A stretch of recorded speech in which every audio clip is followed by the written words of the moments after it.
Arlen, can you share a little bit about yourself and the type of shoulder pain you were experiencing before working with us? Well, I mean, it was intermittent. There were some days where, I'd be in the red for days on end, right? Yeah. Did I throw everything at it? I sure did. What were some of the things that you what were some of those things that you tried? I did chiropractic. I did the physiotherapy. I did massage. I did dry needling. I did acupuncture.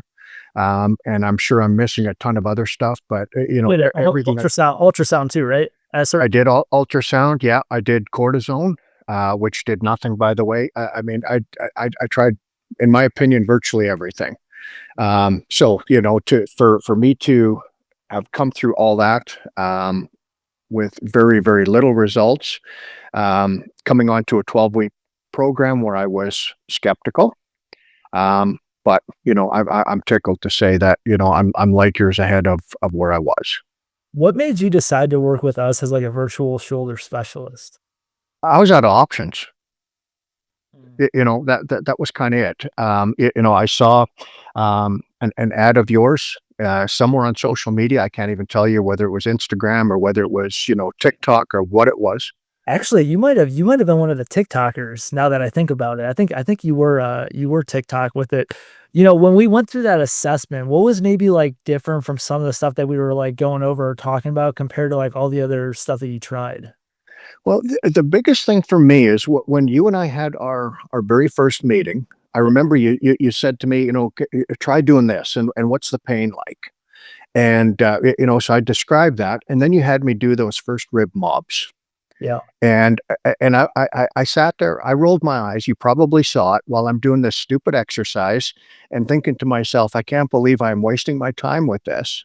And then you had me redo the same exercise that I could not do before with pain, and it's like, "Wait a minute, I that doesn't hurt as bad, and Mhm. and and I can do it." So I mean, for me, it was like, okay, I think this guy understands, the connection of what needs to happen to relieve some pain. Let's give the guy a try. Now, like when we were doing that screening process, we talked a lot about that median nerve and that referral at that first rib. Was that something that was looked at or assessed by any other provider before working with us? No, that was new news. That was new news. I never got that. I mean, the extent of anything that I did before was, you need to do the external and internal rotation Oh, that's with the band. And you know what? Just go home and do a bunch of reps and come back in a week and tell me how bad it is. And I mean, that's literally what I did for, treatment after treatment after treatment. yeah. Um, so no one ever talked to me about that. So being able to see that, I mean, I know you pulled up the video, you kind of showed where the nerves go, and then having the firsthand experience of, let's give this first rib, mobs a try, and now what happens? It's like, hang on, this works. Yeah, in healthcare, like, the unfortunate thing is he's like, "You have pain here, we put our goggles on, and we focus on this spot," but, like, you should see some type of change if you know if you're on the right, like, course with it. What was really different about some of the exercises that I was, like, giving you throughout the program that compared to maybe some of the little Band-Aid ER, IR stuff that you were doing? Well, the biggest thing was the variety, right? I mean, I expected week 1 that it was gonna be, that's exactly what you were gonna send me is grab a band and do some external, and internal rotation, and I didn't get that. I had preacher curls, which is, okay, this is dumb, and until I went down to do them and realized that, hey, that I'm getting an incredible stretch here. Doing the wall slides, same things, realizing that, wow, all of a sudden I'm opening up my chest, has nothing to do, in my opinion, with my shoulder, but hang on, I'm opening everything up, and guess what? My shoulder's moving better. Absolutely, addressing above and Yeah. below, especially that shoulder blade through it. A lot of, common things that people will have on these calls is they have that radiating or that kind of referral pain. Can you walk me through what you were experiencing with that before and where you're at now? So I used to get it a lot right down my arm, definitely into the bicep. It was one area.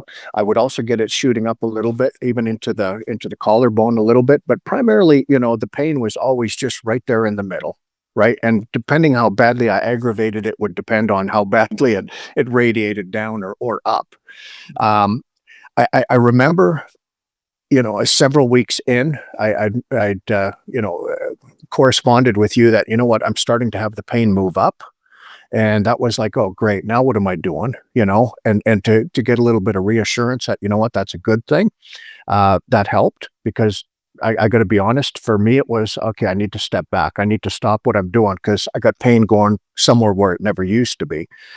So just to get that reassurance that, you know what, that's a good thing, that's what we want, work through it, to me, that was helpful as well. Yeah. You're talking about the centralization process for the nerve. So, like, you were having more pain, but as opposed to being the shoulder, it was starting to creep up towards the neck. So we were talking about getting the pain like towards the source in the neck, and then the nerve pain was going to start to go away there. So that was like spot on there. Can you talk about the traffic light? I feel like if anyone like honed in on that traffic light, it was you throughout this process. Like, how did you use that as like a tool for like, going through the workouts? Well, I remember specifically from the video where it said, "Hey, listen, I mean, if you're starting to get in this area, that's your time to back off a little bit." So I was always very conscious of that, right? I mean, I probably push myself too much sometimes, right? So, I'd always want to see, okay, I'm in that yellow, but what happens if I do just a little bit more? What if I add just one more plate? What if I add one more rep?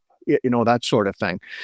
So for me, that was very helpful to be able to look at that and go, you know what, that wasn't so bad.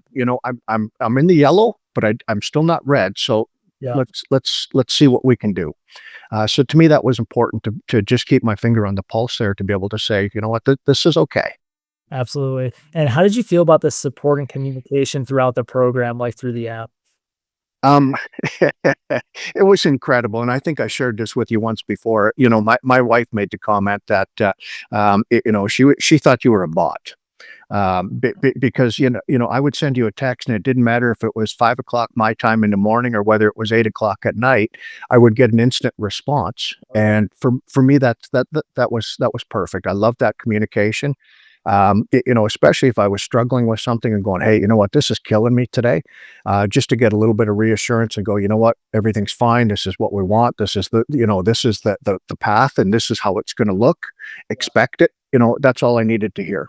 Absolutely, and the reason that I'm so communicative is, for me, it's like I had shoulder pain for 4 years, and, like, going, like, a week in between sessions with seeing somebody, so much could happen in a week, so if you have a simple question, and I have my phone on me, and I could give you a simple response, that just took that feedback loop from 7 days to, like, a couple hours or, like, a pretty immediate thing with that, and you were very good about, describing the what, why, and how of what was going on and providing that, so then I was able to give, like, a proper response. What would you say to someone who's maybe like, hesitant or like skeptical, maybe how you were about starting an online virtual shoulder rehab program with us? Oh, wow. Well, I think you nailed it. I mean, I was probably the most skeptical, just because I've literally tried, in my opinion, everything. So I don't think there's probably anyone out there that is more skeptical than I was. And, I can say with absolute confidence that, it made a huge difference for me. It's give it a try. That's all I can say. Give it a try. You won't regret it. Absolutely. And then last kind of question here. What are your key takeaways that we've gone over the last 12 weeks that you're going to take with you for like the long-term health of the shoulder?